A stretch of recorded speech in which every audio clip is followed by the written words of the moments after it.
बिस्मिल्लाहिर्रहमानिर्रहीम। अस्सलाम वालेकुम। कैसे हैं आप? आई होप के बिल्कुल ठीक होंगे। प्यारे प्यारे बहन भाइयों, आज मैं आपके साथ शेयर करने जा रही हूँ बिल्कुल न्यू किस्म का बहुत ही मज़ेदार मीठा, इतना टेस्टी कि आप इसे रोज़ बनाकर खाना पसंद करेंगे। उम्मीद है कि आप लोगों को रेसिपी अच्छी लगेगी। अगर पसंद आए तो इसे लाइक और सब्सक्राइब करना मत भूलिएगा।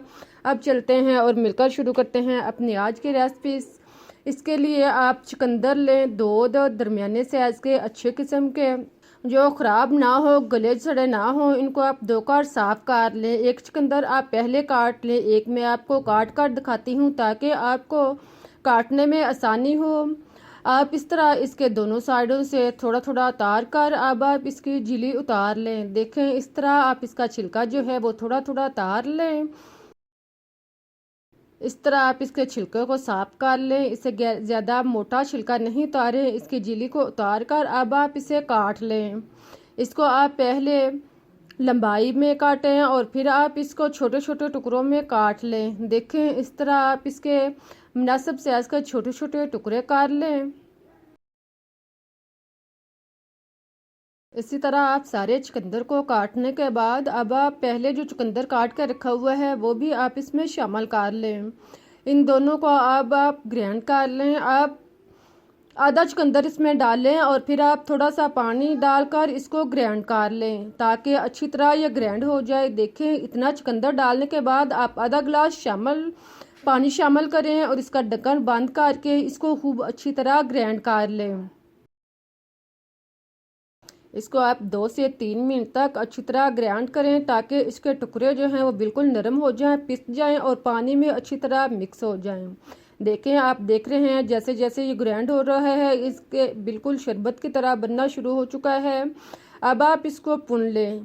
इसे आप किसी भी जालीदार बर्तन के साथ या पुन्नी के साथ इसको अच्छी तरह भून लें। इसका पानी आप निकाल लें और इसका छिलका जो है वो आप अच्छी तरह दबा कर इससे पानी रिमूव कर लें। देखें, इस तरह आप चम्मच के साथ इसका छिलका दबाएं और इसका पानी निकाल लें। आप इसको मलमल के कपड़े पर या सूती कपड़े पर डालकर इसकी मुट्ठी बनाकर आप इसको अच्छी तरह दबाकर इसका पानी निकाल सकते हैं।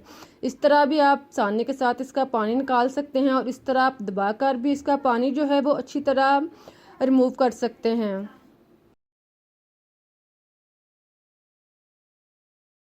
देखें, इस तरह आप छिलके का पानी निकालने के बाद अब आप इसको एक साइड पर रख दें और बाकी आप इसी तरह पानी जो है ग्राइंड करके तैयार कर लें।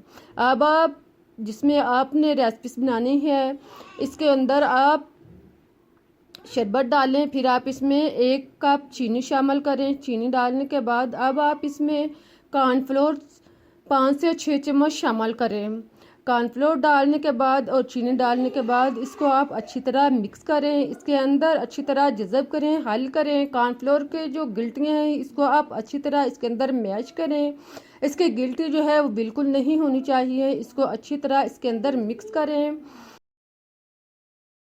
आप इसे चम्मच के साथ, हैंड मिक्सर के साथ, किसी भी चीज़ के साथ आप इसको मिक्स कर सकते हैं। जब ये अच्छी तरह मिक्स हो जाए तो फिर आप चूल्हा ऑन करें और इसको आप पकाना शुरू करें। अब आप इसे 8 से 10 मिनट तक इसको अच्छी तरह पकाएं। साथ में आप चम्मच चलाते जाएं ताकि ये गहरा होता जाए। इस दौरान आप जो है जैसे ये गहरा होना शुरू हो जाए तो आप मुसलसल चम्मच चलाते जाएं ताकि ये ख़राब ना हो और बिल्कुल मुनासिब साइज़ का गहरा हो, इसके अंदर गिल्टियाँ ना बने। आप देख रहे हैं कि 5 से 6 मिनट के बाद ये गहरा होना शुरू हो चुका है। अब आप इसमें पीसी इलायची शामिल करें। इलायची पाउडर डालने के बाद इसको अच्छी तरह मिक्स कर लें। इसको आप इतनी देर तक पकाएं कि ये खूब अच्छी तरह गहरा हो जाए, जेली की तरह ये बन जाए। देखें, आप हलवा जो है काफ़ी हद तक गहरा हो चुका है, लेकिन अभी आप इसे मज़ीद पकाएं ताकि ये अच्छी तरह गहरा हो जाए और जेली की शक्ल में बन जाए। अब आप इसमें वाइट तिल 1 से 2 चम्मच शामिल करें। जेली बनने से पहले तिल डाल लें और फिर आप इसको अच्छी तरह मिक्स कर लें ताकि ये पूरे हलवे के अंदर, पूरी रेसिपी के अंदर अच्छी तरह मिक्स हो जाएं। फिर आप इसके अंदर कटे बादाम, पिस्ता, ड्राई फ्रूट जो भी आप, फिर आप इसके अंदर घी 3 से 4 चम्मच शामिल करें। घी डालने के बाद आप इसको अच्छी तरह मिक्स कर लें। चम्मच चलाते जाएं और इसको आप अच्छी तरह मिक्स करें। 2 से 3 मिनट तक आप चम्मच चलाएं और इसे गहरा होने दें। जब ये गहरा हो जाए लेकिन जाली अभी ना बने तो आप इसमें ड्राई फ्रूट शामिल करें। कटे हुए खुश्क मेवाजात डालें, बादाम, पिस्ता, कोकोनट, जो भी आपके पास है वो आप कुछ आप इसके अंदर शामिल कर लें और कुछ आप बचा कर रख लें ताकि बाद में आप ऊपर इस्तेमाल कर सकें। अब आप इसको अच्छी तरह मिक्स करें। आप देख रहे हैं कि अब ये बर्तन से अलग होना शुरू हो चुका है और जेली की सूरत में बनना शुरू हो चुका है। आप जैसे जैसे इसे चम्मच के साथ इकट्ठा करेंगे, जिस साइड पे आप इसे मोड़ेंगे, जिस तरफ आप इसे इकट्ठा करेंगे तो ये इकट्ठा होना शुरू हो जाएगा। जब ये इस तरह का बनना शुरू हो जाए तो समझ लें कि अब ये तैयार हो चुका है। देखें ये लेसदार हो चुका है और नीचे गिरते हुए ये एक लाइन की शक्ल बनना शुरू हो चुका है। इस तरह आप हमारा मीठा जो है वो तैयार हो चुका है। इसे आप उतार लें। अब आप जिस बर्तन के अंदर डालना है, प्लेट या कोई भी चीज़ लें, इसके नीचे आप घी लगा लें। आप ब्रश के साथ या हाथ के साथ इसके घी अच्छी तरह इसको लगाने के बाद अब आप वाइट तिल इसके ऊपर छिड़काव कर लें। वाइट तिल डालने के बाद अब आप मीठा जो हमने बना के रखा हुआ है इसको आप इसके अंदर डालें और इसको हमवार कर लें। इसे आप चम्मच की मदद से या किसी भी चीज़ की मदद से आप इसे सेट कर लें। इसको आप अच्छी तरह हमवार कर लें।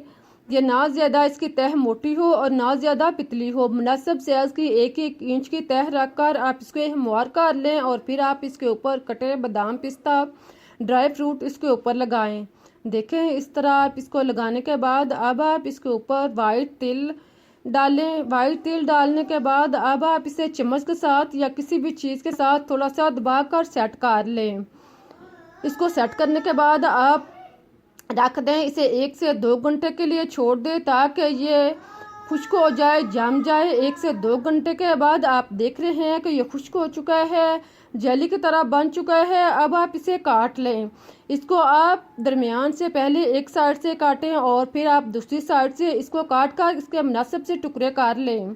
आप इसको इस तरह भी ले सकते हैं और इसके टुकड़े करके भी आप इस्तेमाल कर सकते हैं। अब हमारा बहुत ही मज़ेदार और टेस्टी मीठा तैयार हो चुका है। आप ये मीठा बनाएंगे तो दुनिया भर का मीठा खाना भूल जाएंगे। ये मीठा आपके लिए ज़ायकेदार होने के साथ साथ आपकी सेहत के लिए भी बेहद मुफीद है।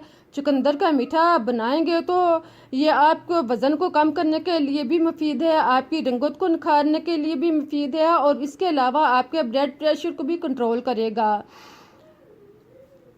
उम्मीद है कि आप लोगों को रेसिपीज अच्छी लगी होगी, मीठा बनाने का तरीका अच्छा लगा होगा। अगर पसंद आया है तो रेसिपीज़ को लाइक करें, चैनल को सब्सक्राइब करें ताकि मैं आपके लिए इससे बेहतर और नया मीठा आपको टाइम तक पहुंचा सकूं। अब आप देख रहे हैं कि मीठा जो है वो तैयार हो चुका है। वो बिल्कुल जेली की तरह नरम भी है और मज़े का भी है। आप इसे बनाएं। मुझे इजाज़त दें, फिर मिलते हैं एक नई रेसिपीज़ के साथ। तब तक के लिए अल्लाह हाफिज़।